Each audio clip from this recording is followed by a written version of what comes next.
ovaj tim. Malo je reći da živim za njih, dušu pa srce, ma sve ću da dam.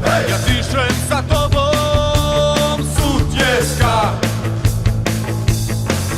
mojim venama protiče Nikšićka krv. Kraj Bistrice rođen i ostajem tu, ti si naš ponos i nebo to zna. Ja dišem sa tobom Sutjeska, pjevat ću tebi kad izlame glas. Mi smo zauvijek tvoji, računaj na nas. Po kiši i suncu, dobru i zlu, sve svoje daću samo za nju. Naš jedini cilj i naš moto je taj da ostanemo prvi na tabeli i da budemo šampioni na kraju proljećnog dijela prvenstva. Kao i što ste vidjeli, odziv je veliki broj igrača, doveli smo 3 igrača iskusna, to nam daje motiv da u svakom dijelu igračkog kadra imamo kvalitetne igrače.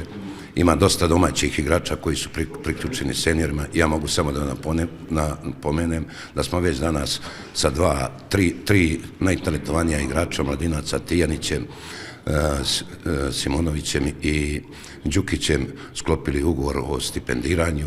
Vratili su se pojedini igrači koji su igrali na dvojnu registraciju. Doveli smo Hočka, doveli smo Mrvaljevića i doveli smo Vračara. Nadam se ovaj roster koji trener Dejan ima, da to zadovoljava naše apetite i ubijeđen sam, ako budemo složni, ako budemo jedinstveni, ako budemo pravi, titula sigurno ostaje u Nikšiću. Ciljevi su isti, naš cilj je apsolutno da vratimo Sutjesku na mjesto koje pripada.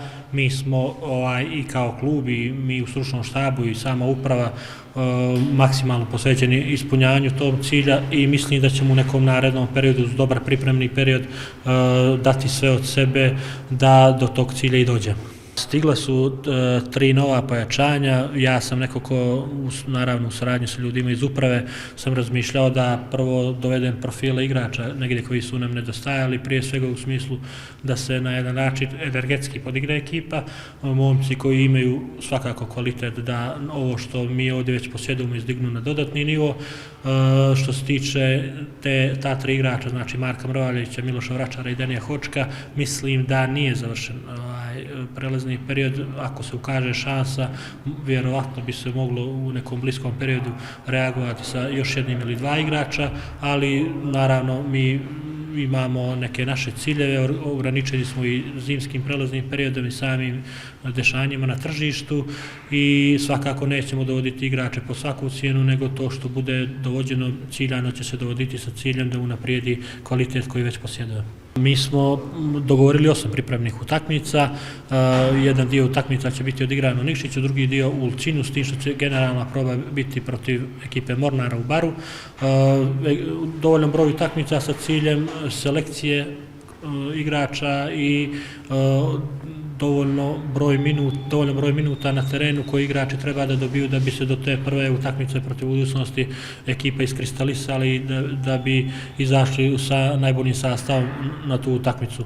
Generalno, teren u Ulcinju bi trebao da nam obezbijedi i tu travnatu podlogu za odigranje utakmica gdje ćemo provjeriti sve ovo što budemo radili, ali nadam se do samog Ulcinja i naravno i kristalisanja broja igrača koji će da idu na same priprave, mislim da ćemo napraviti jednu dobru bazu gdje ćemo se baviti taktičkim detaljima više u smislu toga kako ekipa u taktičkom pogledu treba da izgleda na proljeće. Mi ćemo u Nikšiću biti do 3. februara, dolje idemo 3. februara i odigrat ćemo završnu generalnu utakmicu, generalnu probu protiv ekipe Mornara 14. Znači taj neki period dolje ćemo iskoristiti za ovo što sam prethodno rekao, a u ove prve 3 nedelje ćemo biti ovdje sa ciljem pravljanja te neke baze na koju ćemo moći da nadovežemo taktičke principe u smislu izgleda ekipe u proljećnom dijelu polusezonu.